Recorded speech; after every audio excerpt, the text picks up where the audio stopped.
Agay ko, kalabugaw. Nakakatakot. Okay, grabe ka kapoy. Last hiking ko, senior hike pa. Okay. Good morning. We are here at Manolo Fort Beach. Papunta kami ngayon sa bundok. And we are going also to Cedar. It's currently 4 a.m. in the morning and I'm with Gerald. It's time to go. Let's go.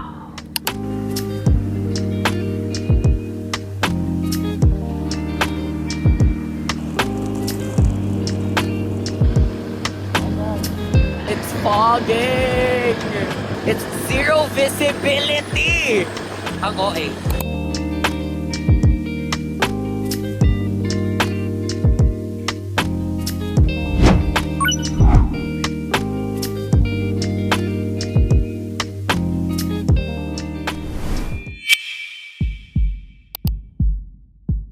Life update.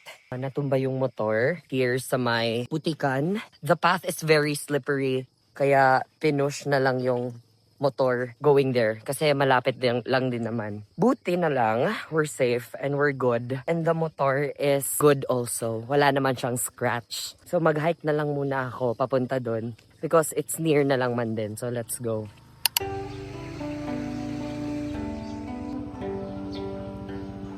Di pa nagsisimula ang araw, hugaw na mi. Hugaw kayo. Back to our business. We're gonna register.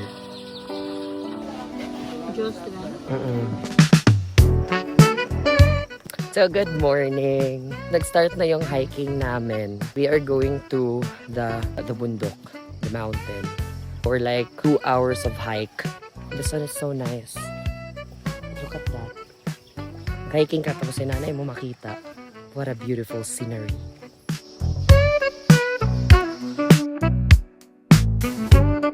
Wala kayong makita. Pero ganda. Ba?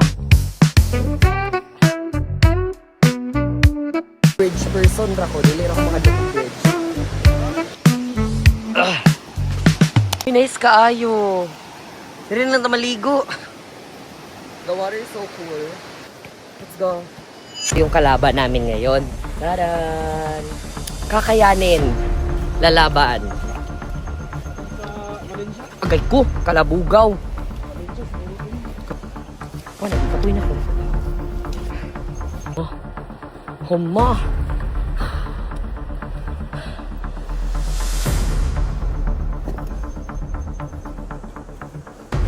Nakakahinga na masyado.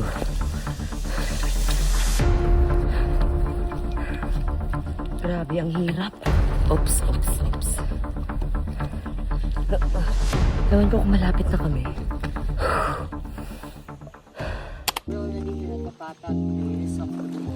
Ang OA. I'm grateful. And I patag diri kanihara ko kamat yun. Ang tawag nga video. Anyway, that's our tour guide. We're literally dying. 30 minutes, wala pa may katunga kamat yun na mido. Ang hirap. We're already here. There are lots of people in here right now. Kapoy siya, promise. So let's grab a sneakers.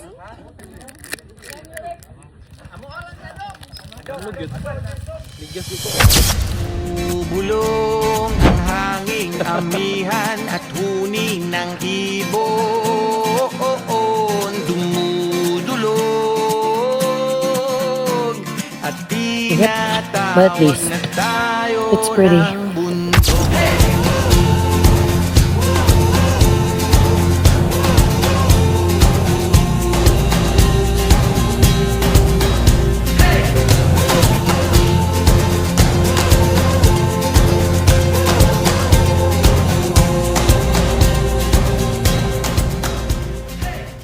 Okay, so we're already here at Panimahawa Ridge. It's been an hour since nag-walking kami. It's literally so hot right now, but it's also worth it because napakaganda ng scenery here. Ang tanawin, napaka-breathtaking, napakaganda. Yung hiking, breathtaking na literal. It's a good experience in our first ever hiking. Like, look at that place, oh. Look at that.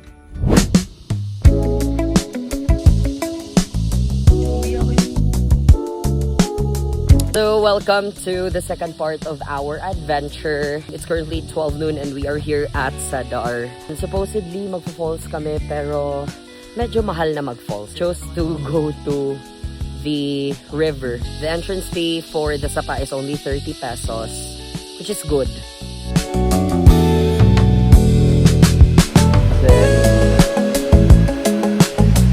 Anong piniligo dito? So this is the sapa that we are going to make ligo kasi 30 pesos lang. Hindi katulad ng pupunta kami sa falls, gagastos kami ng 500 ulit. Zen time! It's literally so cold right now. Uy, katugnaw ba? So cold.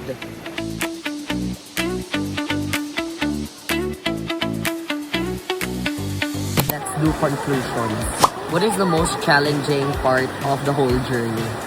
Hiking downhill. I mean uphill. Uphill. Yeah. Pag dili ka lakas og lang stay. Ayun na pag-hiking kay murag grabe. We really thought na kapoy na tong 400 meters nga uphill. Pero pag abot sa 500 kay murag every 20 steps kay mohunong na pud mi. Rate ang mountain from 1 to 10. Mountain is 10 out of 10. Perfect. Pero going there, It's more challenging. We don't need to rate it because it's really hard. Lisod jud siya oy. The fact na dili pag mitig hike jud. For me, it's also even 11 out of 10 for me because it's really really nice. The scenery there, makita gini mo ang other mountains. Breathtaking view. Amazing. Other question, would you do that again? yes, pero anong naganta? Anong daghan niya? Kalingaw. Because the realization man good, kung kabalo na mo sa bayro nun, a total of 1,000 na mo ang gibayran, duha. Kami lang duha, 1,000 na alone. Sabi, dako kay migi gasto for that. But it's also worth it kaya ang kamo pong nakauban nga tour guide kay makalingaw ra pud siya sa storya usahay. Kay makigchika ra pud siya with us. Totally gonna do it again pero dili siguro sa dila. So, thank you so much for watching. We will end our video here sa Sadar because it's really really amazing. It's really nice to stay here, be calm after a very very long hike, one with the nature in a Sunday. I hope you enjoy and I hope na ma-enjoy po din ako soon. So yes, stay safe, stay healthy, stay happy. Adios! Bye!